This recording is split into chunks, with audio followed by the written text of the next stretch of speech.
ever told me a few years ago that we would ever read headlines like these in American newspapers, I would have called him crazy. Yet here we are, reading them. In the middle of the 20th century, in the United States of America, hundreds and hundreds of teenage boys and girls are becoming hopeless dope addicts every year. It's fantastic, it's unbelievable, and it's terrible, but it's true.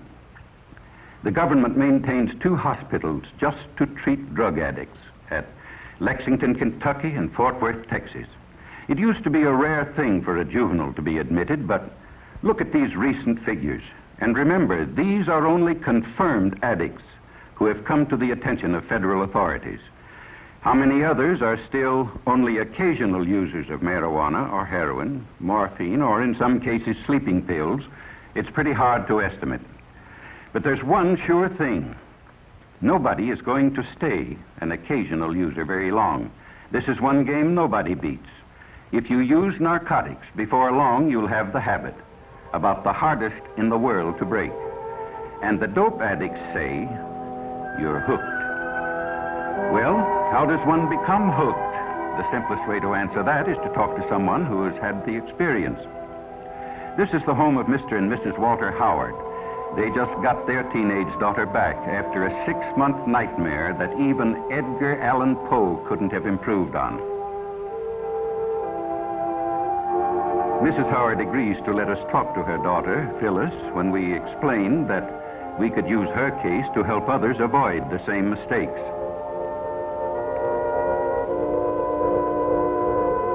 This is Phyllis as she looked 6 months ago, a senior in high school, pretty as a picture. Just recently, she was released from the narcotic ward of the county jail in the custody of her parents. It's hard to believe that this girl is the same as the one in the picture, but it doesn't take long for the drug habit to make anyone over.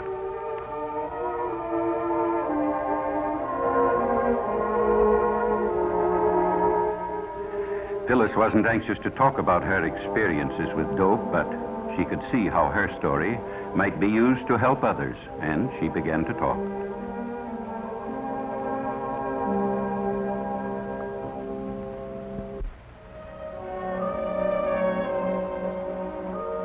I guess I knew about reefers, that's marijuana, ever since junior high.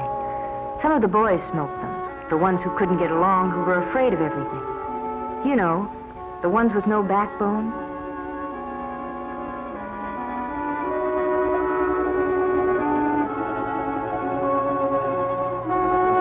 In high school, my girlfriend Ann and I went around with Jim and Bob. They both smoked pot. That's jive talk for marijuana. And after a while, Ann and I got so that we did, too.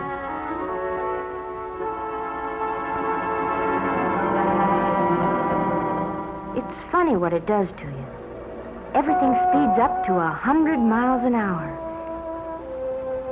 You think you're real sharp, and you laugh a lot. You feel like you're the biggest person in the world.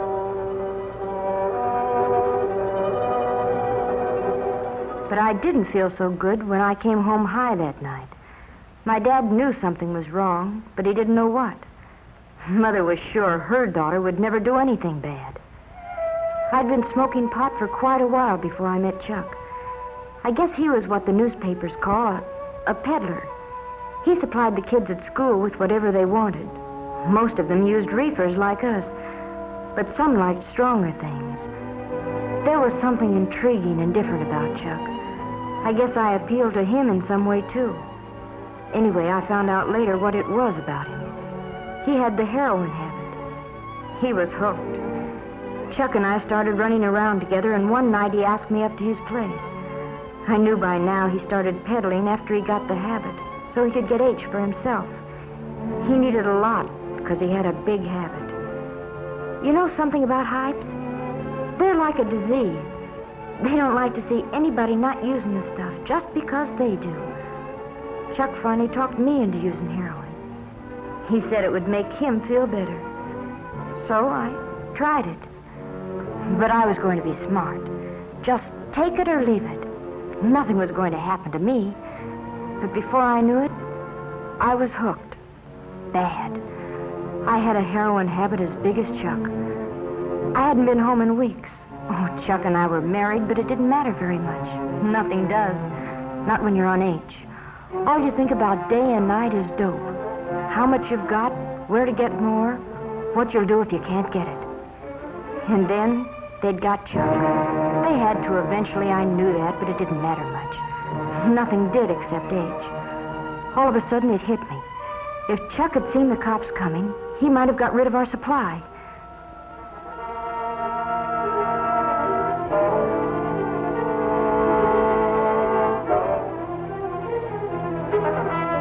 That's what happened.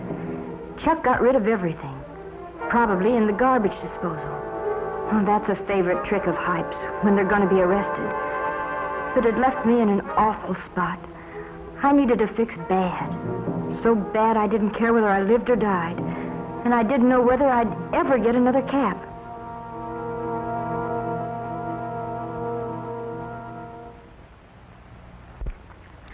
In the meantime, Phyllis's parents had nearly gone crazy. They hadn't seen or heard from their daughter in months. Mr. Howard checked every newspaper story that might by any remote chance have to do with Phyllis. But gradually their hopes died. They were almost convinced she was dead. But I wasn't dead.